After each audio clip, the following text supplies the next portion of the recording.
Hello এবং নমস্কার বন্ধুরা। ক্রিকেট আমাদের জাতীয় খেলা নয় ঠিক কথা, but cricket is our religion. হতে পারে সে আমাদের শত্রু দেশ পাকিস্তান বা কার্টুন দেশ বাংলাদেশ, তবুও আমরা নিখাদ ক্রিকেট ভক্ত হয়ে শত্রু দেশের প্লেয়ারদেরকেও আমরা সম্মান করি, শ্রদ্ধা করি তাদের ক্রিকেটিং স্কিলের জন্যে। হতে পারে তিনি বাংলাদেশের সাকিবুল হাসান, হতে পারেন তিনি বা পাকিস্তানের সাঈদ আফ্রিদি বা বাবর আজম। কিন্তু শহীদ আফ্রিদি যেটা করলেন, আমাদের লজ্জায় মাথা হেট হয়ে গেল যে এই লোকটাকে, এই সাঈদ আফ্রিদিকে আমরা হিরো ভেবেছিলাম। বন্ধুরা, ঘটনাটা পুরো বলছি, পাশে থাকুন। আমি অভিক, আপনারা দেখছেন বেঙ্গল 365। পেহেলগাঁও হামলার পর থেকেই জাত ছাতাই রকমভাবে ভারতকে অপমান করে যাচ্ছেন সাঈদ আফ্রিদি। কোনো সহানুভূতি প্রকাশ তো দূরের কথা। তিনি বলছেন যে ভারতে বাজি ফাটলেও নাকি পাকিস্তানের ঘাড়ে দোষ চাপানো হয়। কিন্তু এটা আজকে সারা দুনিয়া স্বীকার করে নিয়েছে যে সন্ত্রাসবাদীদের টেরার ব্রিডিং গ্রাউন্ড হচ্ছে পাকিস্তান। অ্যাবোটাবাদে কে মারা গেছে আপনারা সবাই জানেন, রাওয়ালপিন্ডির নাকের ডগায়। যে পাকিস্তানি ডক্ট্রাইন যে ছিল যে আমরা ভারতের সাথে লড়াইতে পারবো না, তাই আমরা ভারতে প্রক্সি ওয়ার চালাবো, কাট ইন্ডিয়া বাই থাউজেন্ড ব্লিডস, আমরা সেটা করব।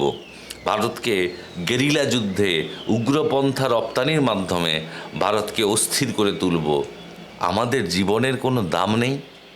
সাঈদ আফ্রিদি, আপনি তো বিশ্ব দেখেছেন, সারা পৃথিবী দেখেছেন, আপনি বিশ্ব বরেণ্য খেলোয়াড়, আপনার ক্রিকেটীয় স্কিল নিয়ে কোনো কথা হবে না।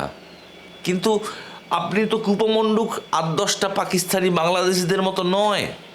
তাহলে আপনি পাকিস্তান যে কাশ্মীরে মদদ দিচ্ছে, সন্ত্রাসবাদকে জিইয়ে রাখছে, আপনি জানেন না?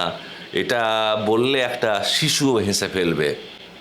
আপনি আরও বললেন যে ভারতীয় সেনাবাহিনী কোট আনকোট এতটাই নিষ্কর্মা আর অপদার্থ যে সাধারণ মানুষকে নিরাপত্তা দিতে পারে না। বন্ধু, আপনারা জানেন যে ভারত এবং পাকিস্তানের যে বর্ডার এলাকা, সেটি বিশাল দুর্গম, যেখানে রয়েছে সিয়াচেনের মতো গ্লেসিয়ার হিমবাহ, যেখানে টেম্পারেচার -40 ডিগ্রি, যেখানে রয়েছে কাশ্মীরের নীলম ভ্যালি, যেখানে ভারত এবং পাকিস্তানের যে বর্ডারটা সেটাও ঠিকঠাক নেই, যেখানে আবার একই সাথে রয়েছে রাজস্থানের ধূসর মরুভূমিতে সীমান্ত।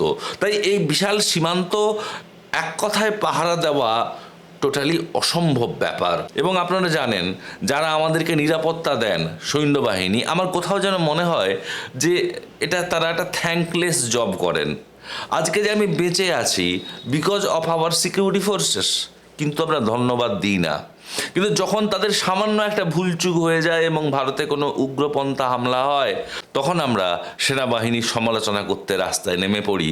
এটা একবারও ভাবি না যে ভারত এবং পাকিস্তানের যে প্রশস্ত দুর্গম সীমান্ত রয়েছে, সেখানে পাহারা দেওয়াটা কার্যত অসম্ভব।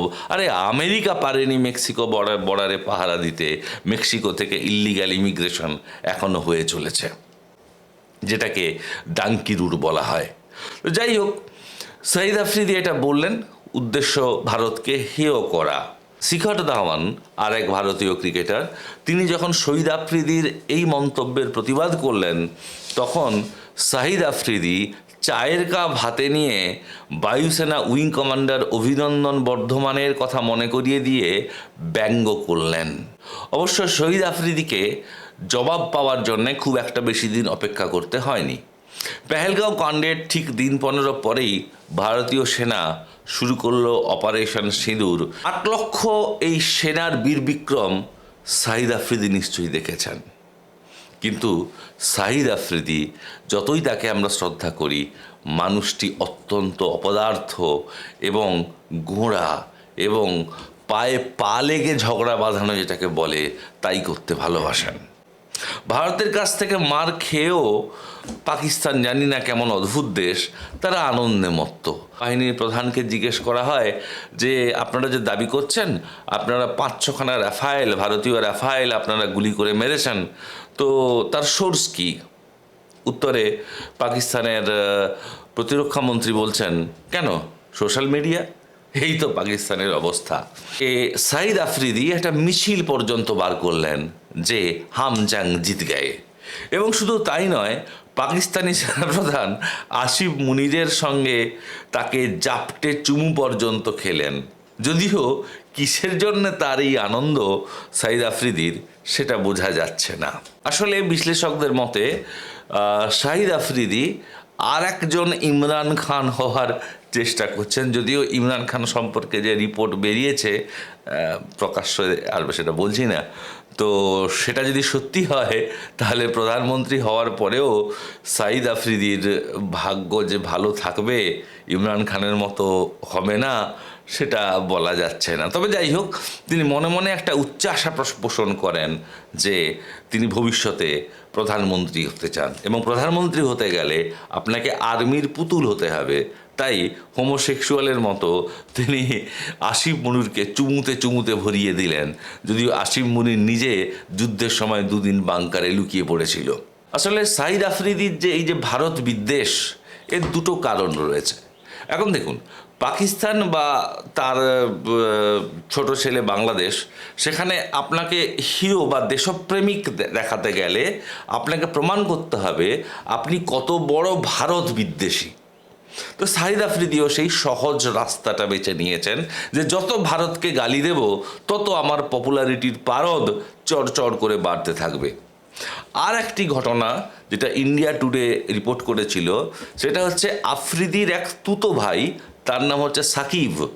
সে অনন্তনাগে 2003 সালের 7ই সেপ্টেম্বর বিএসএফের হাতে মারা যায়। বিএসএফের সূত্র দাবি করে যে সাকিব, যে সাইদ আফ্রিদির তুতো ভাই, সে হচ্ছে হিজবুল মুজাহিদিনের এক ব্যাটালিয়ান কমান্ডার ছিল এবং লস্করে তৈবার সাথে তার যোগাযোগ ছিল। বাজেয়াপ্ত নথি থেকে ভারতীয় গোয়েন্দারা নিশ্চিত হন যে সাকিব আফ্রিদির ঘনিষ্ঠ আত্মীয় ছিল এবং সাইদ আফ্রিদি জানতেন যে তার ভাই এরকম কুকর্মে লিপ্ত। যে দেশে খেলে তিনি শ্রদ্ধা পেয়েছেন, সম্মান পেয়েছেন, সেই দেশকে তিনি এইভাবে নির্লজ্জভাবে আক্রমণ করছেন। বন্ধুরা, কিছুদিন আগে একটা ভিডিও দেখিয়েছিলাম আমি, সাম্প্রদায়িক ব্যাপার চলে আসছে বলে আমি সেটা দেখাতে পারছি না। তো সেই ভিডিওতে তিনি বলছেন যে ভারতীয় যে সিনেমা বা টিভি চ্যানেল এগুলো তিনি বাড়িতে দেখতে দেন না। যদি কোনো তার ছেলে মেয়ে দেখে, তিনি তাদেরকে মারেন, কারণ সেখানে হিন্দু কালচার প্রমোট করা হয়। সেখানে তিনি ভারতীয়দের যে ঠাকুরের আরাধনা করা হয়, ঠাকুরকে ধূপধুনো দেওয়া হয়, প্রদীপ জ্বালানো হয়, তাকে ব্যঙ্গ করছেন। আপনার কোনো অধিকার নেই আমার বিশ্বাসকে ব্যঙ্গ করা, ঠিক যেমনভাবে আমি যদি আপনার ধর্ম বিশ্বাসকে ব্যঙ্গ করি সেটাও কিন্তু পাপ। কিন্তু আফ্রিদিকে কে বোঝাবে? আফ্রিদি তিনি ইমরান খান হওয়ার স্বপ্ন দেখছেন। যুদ্ধের পরাজয়কে যখন তিনি সেলিব্রেট করতে পারেন, তখন ভারতীয়রা খোঁচা দিয়ে বলছে যে ভাগ্যিস ক্রিকেটটা সরাসরি দেখানো হয়, না হলে বাড়ি ফিরে আফ্রিদিরা বলতো আমরা বিশ্বকাপ জিতে এসেছি। বন্ধুরা, শুধু আফ্রিদি একা নয়, ইনজামামুল হক তিনি স্বীকারই করেছেন প্রকাশ্যে হরভজন সিংকে ধর্মান্তকরণের প্রস্তাব দিয়েছিলেন। আর সাইদ আনোয়ার এখন দাউদ ইব্রাহিমের ঘনিষ্ঠ আত্মীয়। পাকিস্তানের যারা এখন ক্রিকেট খেলে তাদের প্রত্যেকেই একটা করে কার্টুন ছাড়া আর কিছু মনে হয় না।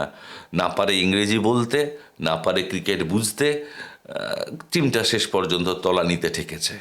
আসলে কারুর ক্ষতি করলে নিজের ভালো হয় না, এই সহজ সত্যটা কেন এরা বোঝে না জানি না। আপনি ক্রিকেটার, যার কাজ খেলা, সেনাবাহিনীর কাজ যুদ্ধ করা, পৃষ্ঠের কাজ পুজো করা, এখন ধর্ম, রাজনীতি, ক্রিকেট মিশিয়ে একটা মশালা বানাচ্ছেন। তাতে হয়তো পাবলিক আপনাকে সাপোর্ট করছে, কিন্তু এটাও প্রমাণ হচ্ছে শাহিদ আফ্রিদি আপনি একটি ঘৃণ্য ক্ষমতালোভী মানুষ ছাড়া আর কিছু নয়। বিলাওয়াল ভুট্টোর সঙ্গে আপনার কোনো তফাৎ নেই। Get well soon, Shahid Afridi. নমস্কার।